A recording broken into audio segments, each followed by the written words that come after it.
اور حضرت حاجرہ کے پاس لے آئے۔ فرمایا اے حاجرہ، آج ہمارے نور نظر کو آپ اپنے ہاتھوں سے تیار کر دیجئے۔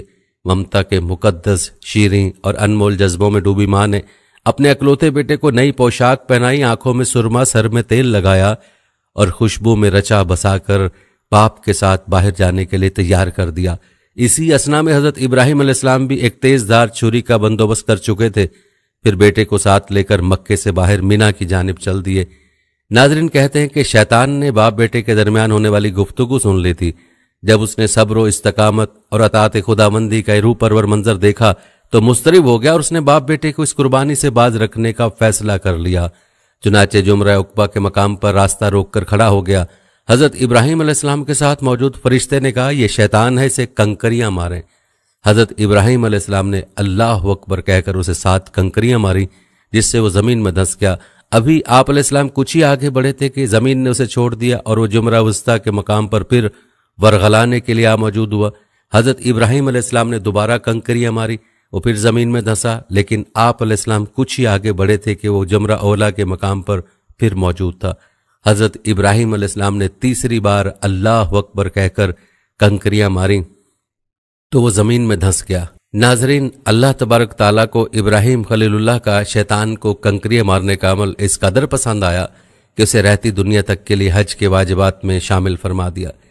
ناظرین کہتے ہیں کہ شیطان اپنی ناکامی پر بڑا پریشان تھا۔ 3 مرتبہ کی کنکریوں نے اس کے جسم کو زخموں سے چور کر دیا تھا۔ اچانک سے ایک نئی چال سوجی اور وہ عورت کا بھیس بدل کر بھاگم بھاگ حضرت حاجرہ کی خدمت میں حاضر اور بولا اے اسماعیل کی ماں، تمہیں علم ہے کہ ابراہیم تمہارے لختے جگر کو کہاں لے گئے ہیں؟ حضرت حاجرہ نے فرمایا ہاں، وہ باہر گئے ہیں، شاید کسی دوست سے ملنے گئے ہو۔ شیطان نے اپنے سر پر ہاتھ مارتے ہوئے کہا وہ تیرے بیٹے کو ذبح کرنے وادی مینا میں لے گئے ہیں۔ حضرت حاجرہ نے حیرت اور تعجب کا اظہار کرتے ہوئے فرمایا یہ کیسے ممکن ہے کہ ایک شفیق اور مہربان باپ اپنے چہیتے اور اکلوتے بیٹے کو ذبح کر دے؟ اس موقع پر بے ساختہ شیطان کے منہ سے نکلا وہ یہ سب اللہ تعالیٰ کے حکم پر کر رہے ہیں۔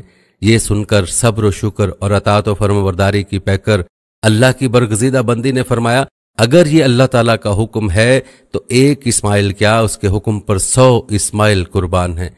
ناظرین کہتے ہیں کہ شیطان یہاں سے نامراد ہو کر واپس مینا کی جانب پلٹا، لیکن وہاں کا ایمان افروز منظر دیکھ کر اپنے سر پر خاک ڈالنے اور چہرہ پیٹنے پر مجبور ہو گیا۔ وادی مینا کے سیاہ پہاڑ، نیلے شفاف آسمان پر روشن آگ برساتا سورج، فلک پر موجود تسبیح و تہلیل میں مصروف ملائکہ، اللہ کی راہ میں اپنی متاع عزیز کی قربانی کا ماہر العقول منظر دیکھنے میں محو تھے۔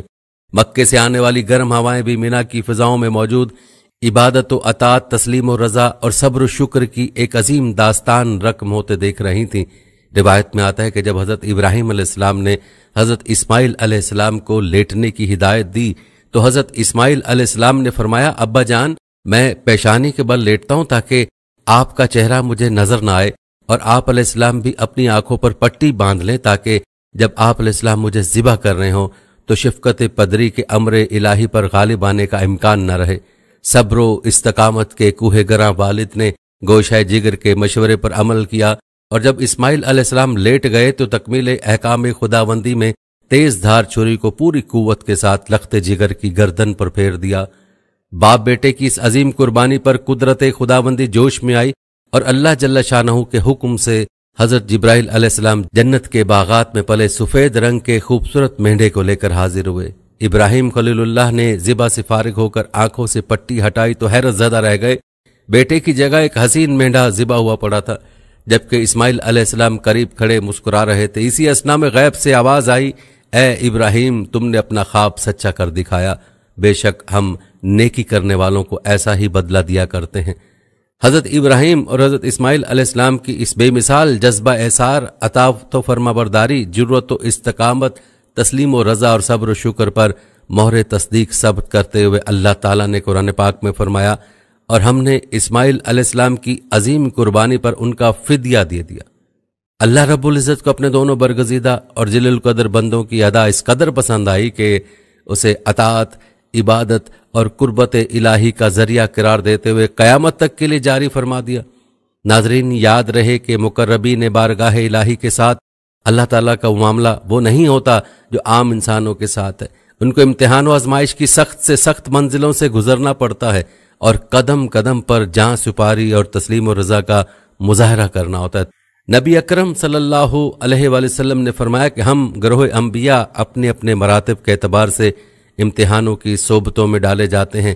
ابراہیم علیہ السلام بھی چونکہ جلیل القدر نبی اور پیغمبر تھے، اس لیے ان کو بھی مختلف آزمائشوں سے دوچار ہونا پڑا، اور اپنی جلالت قدر کے لحاظ سے ہر دفعہ امتحان میں کامل و مکمل ثابت ہوئے۔ جب ان کو آگ میں ڈالا گیا تو اس وقت جس صبر اور رضا بقضائے الہی کا انہوں نے ثبوت دیا اور جس عزم و استقامت کو پیش کیا وہ انہی کا حصہ تھا۔ اس کے بعد جب اسماعیل اور ہاجرہ علیہ السلام کو فاران کے بیابان میں چھوڑ آنے کا حکم ملا تو وہ بھی معمولی امتحان نہ تھا، آزمائش اور سخت آزمائش کا تھا۔ بڑھاپے اور پیری کی تمناؤں کے مرکز، راتوں اور دنوں کی دعاؤں کے ثمر اور گھر کے چشم و چراغ اسماعیل کو صرف حکم الہی کی تعمیل و امتثال میں ایک بے آب و گیا جنگل میں چھوڑتے ہیں، اور پیچھے پھر کر بھی نہیں اس کی طرف دیکھتے کہ کہیں ایسا نہ ہو کہ شفقت پدری جوش میں آ جائے اور امتثال امر الہی میں کوئی لغزش ہو جائے۔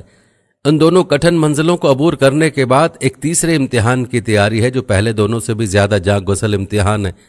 حضرت ابراہیم علیہ السلام 3 شب مسلسل خواب دیکھتے ہیں کہ اللہ تعالیٰ فرماتا ہے، اے ابراہیم تو ہماری راہ میں اپنے اکلوتے بیٹے کی قربانی دے۔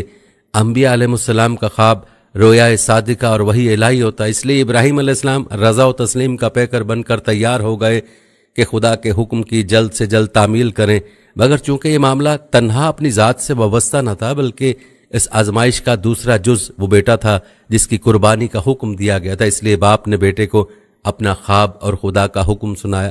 ناظرین، بیٹا بھی آخر ابراہیم جیسے مجدد انبیاء اور رسل کا بیٹا تھا، فوراً سر تسلیم خم کر دیا اور کہنے لگا کہ اگر خدا کی یہی مرضی ہے تو انشاءاللہ آپ مجھ کو صابر پائیں گے، اور آخر ابراہیم علیہ السلام اس قربانی میں بھی پورے اترے۔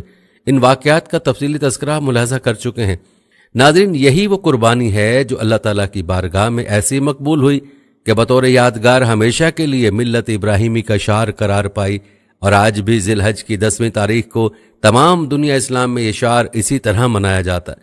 ناظرین، اس قربانی کے حوالے سے ایک سوال جو اکثر اٹھایا جاتا ہے وہ یہ ہے کہ ذبیح کون ہے، اسماعیل علیہ السلام یا اسحاق علیہ السلام؟ ناظرین، یاد رکھیں قرآن مجید نے اگرچہ ذبیح کا نام نہیں لیا، مگر جس طرح اس واقعے کا تذکرہ کہ اس سے بغیر کسی کنج و کاؤ کے یہ ظاہر ہوتا ہے کہ نص قرآن اسماعیل کو ذبیح بتاتی، اور یہی واقعہ اور حقیقت ہے۔ سورہ صافات میں اس واقعے کو اس طرح بیان کیا گیا ہے، اے پروردگار، مجھ کو ایک نیکوکار لڑکا عطا کر، پس بشارت دی ہم نے ان کو بردبار لڑکے کی۔ پھر جب اس سن کو پہنچا کہ باپ کے ساتھ دوڑنے لگے، ابراہیم نے کہا ہے میرے بیٹے، میں نے خواب میں دیکھا ہے کہ میں تجھے ذبح کر رہا ہوں، بس تو دیکھ کیا سمجھتا ہے۔ کہا، اے میرے باپ، جس بات کا تجھے حکم کیا گیا ہے وہ کر، اگر اللہ نے چاہا تو مجھ کو صبر کرنے والوں میں سے پائے گا۔ بس جب ان دونوں نے رضا و تسلیم کو اختیار کر لیا اور پیشانی کے بل اس بیٹے کو پچھاڑ دیا، ہم نے اس کو پکارا، اے ابراہیم، تو نے خواب سچ کر دکھایا، بے شک ہم اسی طرح نیکوکاروں کو بدلہ دیا کرتے ہیں۔ بلا شبہ یہ کھلی ہوئی آزمائش ہے، اور بدلہ دیا ہم نے اس کو بڑے ذبح یعنی مینڈے کے ساتھ، اور ہم نے آنے والی نسلوں میں اس کے متعلق یہ باقی چھوڑا کہ ابراہیم پر سلام ہو۔ اس طرح ہم نیکوکاروں کو بدلہ دیا کرتے ہیں، بے شک وہ ہمارے مومن بندوں میں سے ہے، اور بشارت دی ہم نے اس کو اسحاق کی جو نبی ہوگا اور نیکوکاروں میں سے ہوگا، اور برکت دی ہم نے اس پر اور اسحاق پر۔ ناظرین، اگر غور کریں تو ان آیات میں ابراہیم علیہ السلام کے 2 صاحبزادوں کی بشارت کا ذکر ہے۔ پہلے لڑکے کا نام نہیں لیا اور غلام حلیم کہہ کر اس کے ذبح عظیم کے واقعے کا تذکرہ کیا، اور اس کے بعد دوسرے لڑکے کی بشارت کا ذکر نام لے کر کیا کہ بشرناہ باسحاق، اور یہ طے شدہ امر ہے کہ ابراہیم علیہ السلام کے دونوں صاحبزادوں اسماعیل و اسحاق علیہ السلام میں سے اسماعیل بڑے ہیں اور اسحاق چھوٹے ہیں۔ بس جب کہ چھوٹے لڑکے کا ذکر بعد کی آیت میں نام لے کر دیا گیا تو پہلی آیت میں اسماعیل علیہ السلام کے علاوہ اور کس کا ذکر ہو سکتا ہے؟ بلا شبہ وہ اسماعیل علیہ السلام ہی ہیں جنہوں نے ستجدنی انشاءاللہ من الصابرین کہہ کر وطلت للجبین کا مظاہرہ کر کے وفدیناہ بذبح عظیم کا اعزاز حاصل کیا۔ علاوہ ازیں صرف قرآن عزیز ہی اسماعیل علیہ السلام کو ذبیح نہیں کہتا، بلکہ تورات کی عبارت کو اگر غور سے مطالعہ کیا جائے تو وہ بھی یہی بتاتی ہے کہ اسماعیل علیہ السلام اور صرف اسماعیل علیہ السلام ہی ذبیح ہیں۔ ناظرین، یہودیوں نے کوشش کی ہے کہ وہ ذبیح کے ساتھ حضرت اسحاق علیہ السلام کا نام جوڑ دیں، اور اسی وجہ سے اس سوال نے جنم بھی لیا ہے کہ ذبیح کون ہے، اسماعیل یا اسحاق علیہ السلام؟ آئیے آپ کو بتاتے ہیں کہ تورات کی آیت میں اس کا ذکر کیسے کیا گیا اور حقیقت کیا ہے۔ تورات کی آیت میں یوں ذکر ہے، ان باتوں کے بعد یوں ہوا کہ خدا نے ابراہیم کو